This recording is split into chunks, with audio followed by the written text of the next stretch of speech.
Grabe itong ginawa ng ano to, perwisyong ginawa ito ng ayan o, yung ano na yan, tubig na yan eh. Grabe, ang ginawa sa side ng bahay na ng baha oh. Sa loob ng bahay namin, ginawa ng baha oh. Dito dahan-dahan ako. Grabe ginawa nitong baha na to oh. Grabe ginawa oh. Ayan oh. Pag naman pinasumiento yan, kulang ang 10,000 dyan. Hindi ako gagawa talaga ng paraan sa aking mga kaibigan talaga.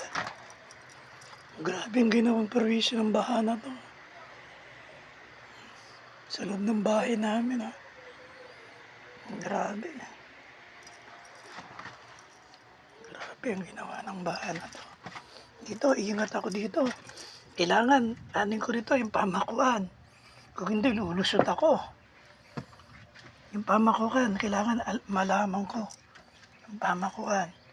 Bago ko lumabas sa bahay namin. Grabe ginawa nito mga to. Bahang ito. Grabe hanggang ngayon oh. Kahit hanggang tuhod na oh. Ayun yung CR namin oh.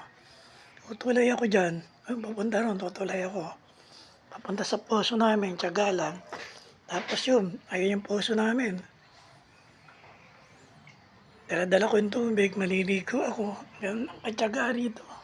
Sulo ko sa buhay. Yan. Grabe. Grabe, yung pinto namin sa labas. Oh. Grabe yung ginawa ng bahana ito sa tulugan na itong 2025 na to. Yan, ayun yung sa may ano namin. Oh. Alaala ko lumubog yung ano na yan eh. Yung mesa na yan, ayun, buti umano na hanggang tuhod na lang. Yun na eh. Pag uwi nila rito, pag tuloy naman baha nito, problema naman yung sahig. Ano makakaano rito? Hindi ka naman makakano ng 10,000 na sumiento para mapagawa yung sahig.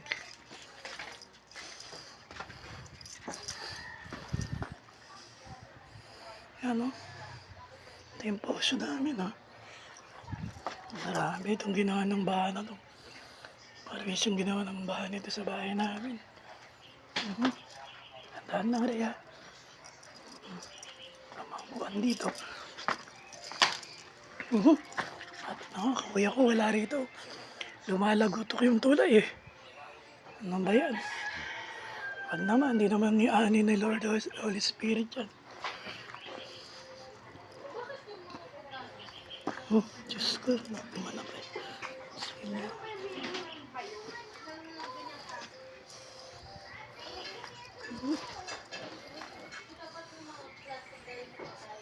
Bahay namin, oh.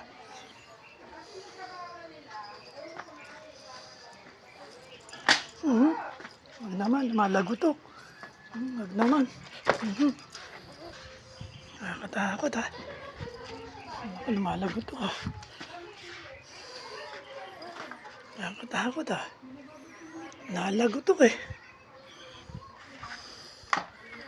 Ako, lumalagotok yung tulay. Nakakatakot.